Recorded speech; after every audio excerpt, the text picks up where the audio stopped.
আসসালামু আলাইকুম ওরহমতুল্লাহি ওবরাকাতুহু। ইন্নাল হামদুলিল্লাহ ওয়াসসালাতু ওয়াসসালামু আলা রাসূলিল্লাহি ওয়া বারিক ওয়াসাল্লিম। আলহামদুলিল্লাহ আলহামদুলিল্লাহ, শুকরিয়া সেই মহান রবের। শুরু করছি সবাইকে অনেক অনেক প্রীতি এবং শুভেচ্ছা জানিয়ে। ইন্নাল মুবাজ্জিরিনা কানু ইখওয়ানা শায়াতিন, নিশ্চয়ই অপচয়কারী শয়তানের ভাই। আমাদের সমাজে আজকে সম্পদের যেমন প্রাচুর্য হয়েছে, তেমনি অপচয় করারও একটা প্রতিযোগিতা চলছে বলতে গেলে। খাবারে অপচয়, পোশাক পরিচ্ছদে অপচয়, চলাফেরায় খরচ খরচায় অপচয়, মাসে বছরে কালে চাঁদে ঘোরাঘুরি নিয়ে অপচয়, অপচয় আর অপচয়। দেখুন, আমরা এক শ্রেণীর মানুষেরা প্রচুর পরিমাণে খাবার নষ্ট করে, আবার এক শ্রেণীর মানুষেরা অভুক্ত থাকে। আবার কিছু কিছু মানুষ ক্ষুধার তাড়নায় রাস্তায় পড়ে থাকা ডাস্টবিনের খাবার খেয়ে জীবন ধারণ করে। আবার এক শ্রেণীর মানুষ 5 স্টারে গিয়ে খাবার নষ্ট করে। আবার কেউ বাফেটের নামে খাবার খাওয়ার একটা বিরাট প্রতিযোগিতায় নেমে পড়ে। কোথায় সুন্নাহ?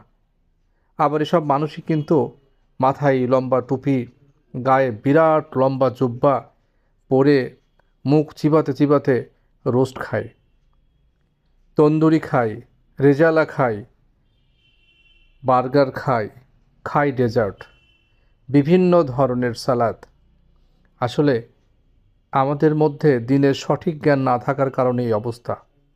আবার কিছু মানুষ কাপড় চোপড় পোশাক পরিচ্ছদ অভাব নাই, একটার পর একটা কিনছে।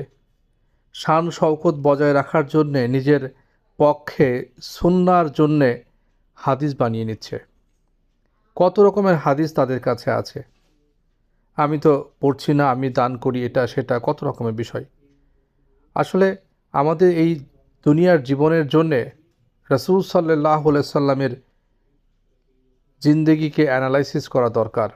রাসূল সাল্লাল্লাহু আলাইহি সাল্লাম এবং তার সাহাবা আজমাইনদের জীবনী আমাদের পড়া উচিত।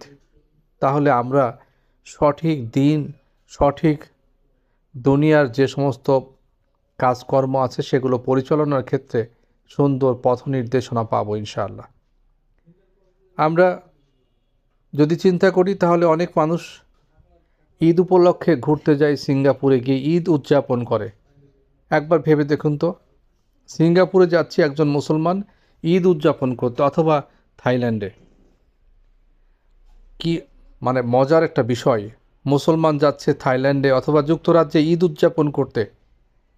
এগুলো হচ্ছে অর্থের, এগুলো হচ্ছে সম্পদের প্রাচুর্যতার কারণে। সম্পদ অর্জন করছে, কিন্তু সম্পদ কেন অর্জন করছে, কি তার মাকসাদ? নিজে খাবে, অন্যকে খাওয়াবে, কিছু দান করবে, সাদকা করবে, হজ উমরা করবে, কিন্তু এসব বালাই নাই। সে যখন ইনকাম করে মাস শেষে সে অবকাশ যাপনে যায় পাহাড়ের ঢালতে, অথবা সমুদ্র সৈকতে, অথবা যদি আরও বেশি সম্পদ হয় তাহলে যাই বিদেশে। বিদেশে গিয়ে অবকাশ যাপন করে আসে। মুসলমানদের জন্যে দুনিয়ার এত শান্তি করা আল্লাহ সুবহানাহু ওয়া তাআলার বিধান নয়। মুসলমান দুনিয়াতে জেলখানার মতো সময় কাটাবে, মুসলমানরা দুনিয়াতে কষ্ট করবে, আখিরাতে আল্লাহর কাছ থেকে পুরস্কার নেবে।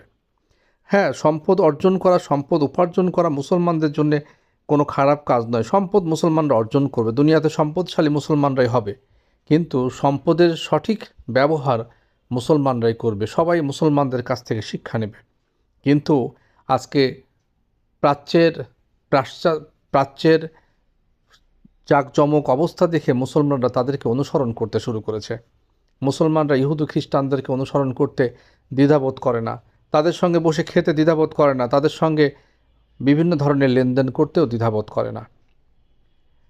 আসুন আমরা সবাই নবী সাল্লাল্লাহু আলাইহি সাল্লামের জিন্দেগি অন্তত অনুসরণ করার চেষ্টা করি, বারবার তার জীবনী পড়ি, তাহলে আমরা অন্তত একটা সহি বুঝ পাবো আসলে জীবন চলার জন্য কি দরকার। আর তখনই আমাদের সমাজে মানুষকে তখন নির্দেশ দিতে হবে না খাবার অপচয় করো না, মানুষকে তখন জোর করতে হবে না তুমি এটা ফেলে দিও না, তখন এমনিতেই মানুষ সচেতন হয়ে যাবে। আর সেই দিনটির জন্য আমাদের সবাইকে মেহনত করতে হবে, তাবলীগ করতে হবে। সবার জন্য অনেক অনেক শুভকামনা। আসুন আমরা একটি সুন্দর বাংলাদেশ, একটা সুন্দর ইসলামী পরিবেশ তৈরির জন্য আমরা সবাই মিলে চেষ্টা করি ইনশাআল্লাহ। আসুন আমরা সবাই বিনয়ী হই, সবাই সত্যিকার মানুষ হই। আসসালামু আলাইকুম ওয়া রাহমাতুল্লাহি ওয়া বারাকাতুহু।